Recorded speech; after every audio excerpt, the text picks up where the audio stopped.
Hello viewers, welcome to AAA creations. இன்றைக்கி நம்ம பார்க்க போகிறது சூப்பரான லஞ்ச் பாக்ஸ் ரைஸ் ரெசிபி. இது எல்லா குழந்தைங்களுக்குமே ரொம்ப பிடிக்கும். கோகோனட் ரைஸ் எப்படி செய்கிறதுன்னு பார்க்கலாம். இந்த ரைஸ் வந்துட்டு சிட்டிக்கு போகிற நேரத்தில் செஞ்சிடலாங்க. காரமாக சாப்பாடு பிடிக்காத பசங்களுக்கு இது ரொம்பவே பிடிக்கும்.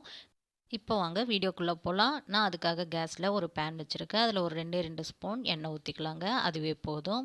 1 ஸ்பூன் கடலைப்பருப்பு, 1 ஸ்பூன் உளுத்தம்பருப்பு எடுத்திருக்கேன். அதை சேர்த்துக்கலாம். இது வந்துட்டு நல்லா பொன்னிறமாக செவந்து வரட்டுங்க. அப்புறமா நம்ம கடுகு சேர்த்துக்கலாம். முதலே கடுகு சேர்த்துட்டோம்னா சீக்கிரம் பொரிஞ்சிடும், பருப்பு சிவக்காது. அப்புறம் கடுகோட டேஸ்ட்டு மாறிடுங்க. அதனால் கடுகை கடைசியாக சேர்ப்போம். நான் வந்துட்டு தேங்காய் சாதம் கொஞ்சம் நெஞ்சு எகுக்குன்றதுனால 1/2 ஸ்பூன் சீரகம் சேர்த்துருக்கேன்.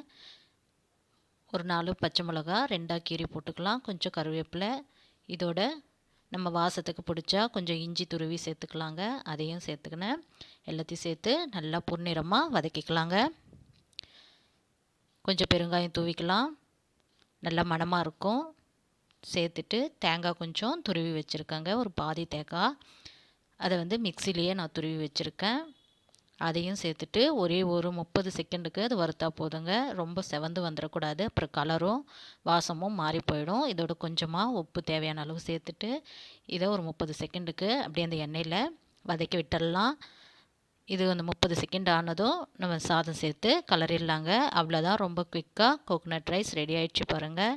நம்மளுக்கு இப்போ பாருங்கள், சாதத்தோடு எல்லாம் மிக்ஸ் ஆகி வர்றது வரைக்கும் ஒரு 2 நிமிஷத்துக்கு கலந்து கொடுத்தா போதுங்க. கோகோனட் ரைஸ் ரெடி ஆகிடும். நம்ம இன்றைக்கி என்ன லஞ்சு கட்டுறதுன்னு ரொம்ப குழப்பமாக இருக்கிற நாட்களில் இந்த மாதிரி ரைஸ் ரெசிபி தாங்க நமக்கு ரொம்பவே ஈஸியானது. இதோட ஒரு மசாலா முட்டை இல்லைன்னா பொட்டேட்டோ ஃப்ரை இப்படி ஏதாவது ஒரு சைட் டிஷ் வச்சாலே போதுங்க. சூப்பரான ஸ்பெஷலான ரைஸ் ரெசிபி ஆகிடும். நீங்களும் கண்டிப்பாக ட்ரை பண்ணி பாருங்கள். நம்ம சேனல்லே பொட்டேட்டோ ஃப்ரை, எக் மசாலா எல்லாமே இருக்குங்க. வேணும்னா செக் பண்ணி பாருங்கள். நான் பாருங்கள், கோகோனட் ரைஸ்க்கு பூண்டு ஊறுகாய் தான் கொடுத்து விட்டுருக்கேன். அந்த மாதிரி பூண்டு ஊறுகாய், தக்காளி ஊறுகாய் எது இருந்தாலுமே போதுங்க. ரொம்ப சிம்பிளாக சூப்பராக ரெடி ஆகிடும். சூப்பரான கோகோனட் ரைஸ் ரெடி ஆகிடுச்சு. மறக்காமல் எங்கள் சேனலை சப்ஸ்கிரைப் பண்ணுங்கள், லைக் பண்ணுங்கள், உங்கள் ஃப்ரெண்ட்ஸ்க்கும் ஷேர் பண்ணுங்கள். தேங்க்யூ.